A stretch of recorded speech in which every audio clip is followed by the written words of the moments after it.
Hi everyone, it's Margaret here with 60andMe. Thanks so much for being here today. I hope that you're okay and enjoying the season.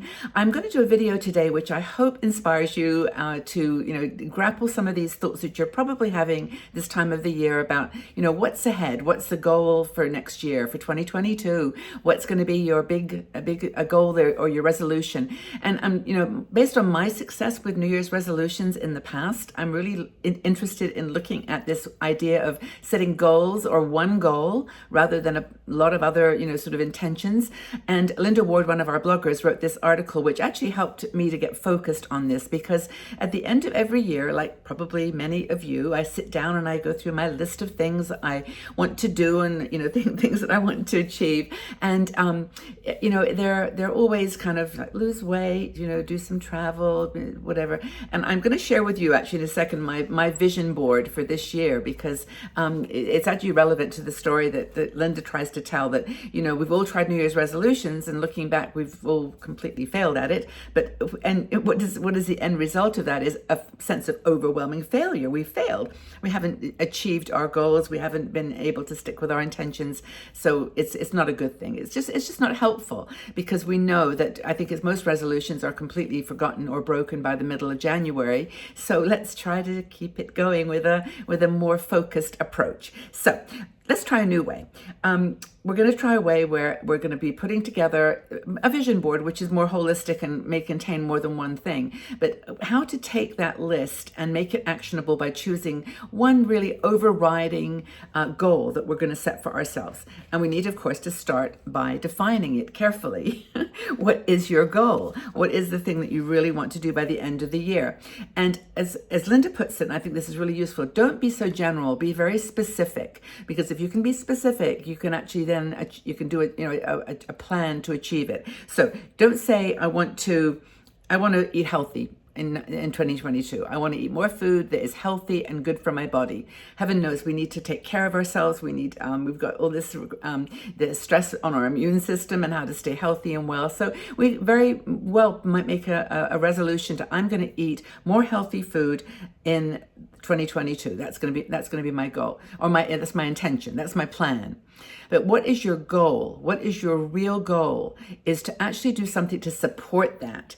And it's easy to say I'm going to lose weight, or I'm going to travel more, or I'm going to do these things, but you have to actually put into action a plan for preparing, planning, researching. So for example, say to yourself, instead of I'm going to eat more healthy food, say things like, I will research and put into action a plan that limits my sugar intake.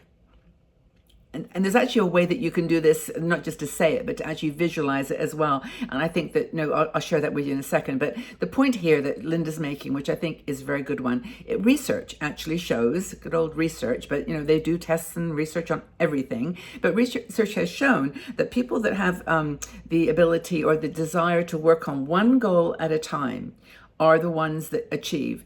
And I'm just flashing back to a comment that I think Prince Philip in the UK made years ago, which was, focus on doing one thing really well, and that enthusiasm, that passion, that skill, that ability to achieve a skill will flow over to other things that you do. And I think that was a very wise comment. I don't know exactly how, in what context he said it, but I think it's true that if we focus on being good at one thing, getting one thing accomplished, it will then, so that process of saying, I want to eat healthy food, backed up by, I'm going to research it. I'm going to actually, do a study to make sure that I'm doing the right things in order to achieve that intention of eating more healthy food. So anyway, researchers, I think it was, can't think of the name of where it was university it was at, but people said that people trying multiple goals were less committed to succeed.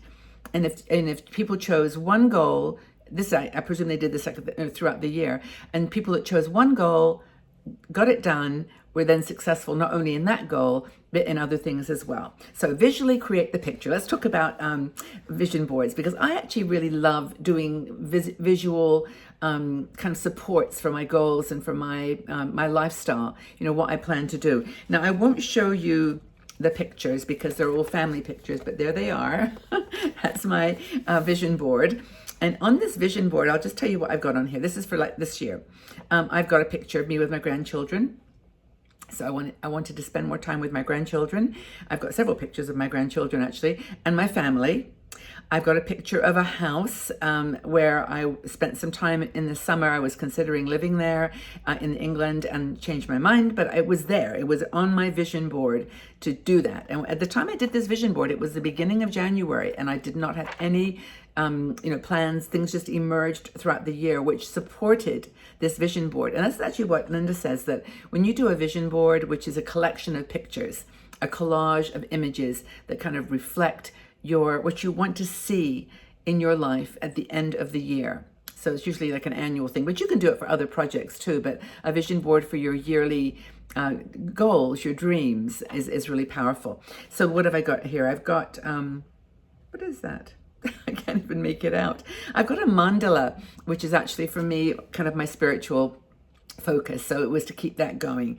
I've got a picture of a train, which is where how I love to travel. In fact, I've got specifically the Eurostar, which I haven't done yet this year, the Eurostar, but I've certainly done lots of train journeys, and that has been a way that I dealt with or addressed my overriding goal for the year, which was to stay creative and vibrant and sparkle. That was my word for last year. So traveling, eating healthy, kind of got all rolled up into that one goal of living a full and creative, curious life. I've got the picture of the Northern Lights because I did actually go in January no, it wasn't this January. Well, maybe it was a trip that was like a bucket list. Maybe that's put out there, because I did go and see the Northern Lights, and it was just to achieve a bucket list activity with my travels. I've got a picture of doors, which is always my go-to for curiosity and taking pictures of doors. I've got a picture of me in Greece. And that didn't happen, of course, this year, but it was that idea of going somewhere. And I did do a cruise in August. There was a little gap in the COVID world, and I got on there and had my vaccines and everything, so I got on a cruise. So I did do a cruise, not to Greece, but it was a Virgin cruise, and it was an adventure, and that was good enough. That was good enough for this year. I knew I wasn't going to be able to do a lot of these things. In fact, I've got two pictures of cruises. I've got one picture of me with my hair in a crazy I don't know if I can show it to you, but anyway, my hair is all over the place. And I guess it was like being a wild woman, let myself go and have fun and not care what people thought about me. So what else was on my board? I've got a picture of Locarno, which I actually did go to. So I've got travel pictures, I've got spiritual pictures, I've got food pictures here, things that reminded me of what I wanted to see in my life right now. December or January, whenever this video is going up, you'll see it. Those things were in my vision for that time of my life. So vision boards for your one big goal really will help you. So for example, let's go back to the food. If you want to show your vision of the goal, which was to eat more healthy food, and we did that by remember putting the goal as being researching and educating myself about how to eat more healthy. That was the goal, not the goal of losing weight or eating more healthy food. So what did she talk about here? There's a thing here which is clothes, people, money.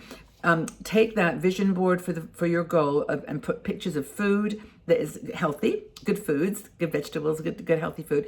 Put pictures of the word sugar with an X through it, pictures of a cookbook, pictures of a juicer, or one of those healthy cooking devices, anything that helps you to achieve that goal, that one big goal of educating yourself about how to live healthy and eat better food. Maybe have a picture of a healthy restaurant or a cafe or a coffee shop where they serve really good healthy products, and put that in your vision board. Like this one I did for my annual just travel and general things. Maybe do one for this one goal of staying healthy, eating good food. So James Clear is quoted by Linda in this article with a quote, which is, he wrote a book called Atomic Habits. So this is all about changing habits to achieve that one big goal. Best way to change your entire life is not by changing your entire life. It's by focusing on one specific habit. Work on it until you master it and make it an automatic part of your daily life. So, what's one thing that you want to achieve in 2022? What's the focus for that one thing, one goal? And be specific, not lose weight, whatever, just very specific. How are you going to set yourself a goal that will be easy to research, activate, and achieve? So are you a goals and resolution kind of person, or do you just say, whatever, I'm just going to live a really as best a happy and healthy life as I can and just not bother with it? Or do you have some goals for 2022? Leave your comments in the section below. Let's have a chat about this big goal that you've got, this big Uber goal that you're going to try to take on for 2022. And if you see people in the comment section struggling a bit or feeling, that they need a hug or some support, this is a personal thing. Please give us some support. This is what we're here for at 60andMe. So I hope that you're doing great, everybody, whatever you're doing in this wonderful season. Stay healthy and strong and well. I think my thing for this year is broadly, and I haven't actually put it into a goal yet, but is to adapt and to overcome, to adapt, improvise, and overcome. And I think that's going to be my goal, and that probably will involve some downsizing and some, some travel restrictions and creative travel activities. But that's going to be, I think, my goal is a goal of adaptation, improvisation, and overcoming. So, what's yours? Okay, everybody, we'll have a really great day. Thank you for being here. If you love this stuff, we do topics of discussion on our videos all over the place related to aging and living in your 60s and 70s. Please subscribe to our channel here. Give us some support. I would love that. And also press the notification bell so that you know when new things go up. I do 4 videos a week, so lots of different topics from makeup and beauty to retirement and downsizing, relationships, all kinds of things. Mindset, changing your mindset too, being aware and happy with where you are, embracing your authentic self. That's all we've got. So take good care, everybody. Have a fabulous day wherever you are. Know that you're loved, and we'll see you again soon. Bye.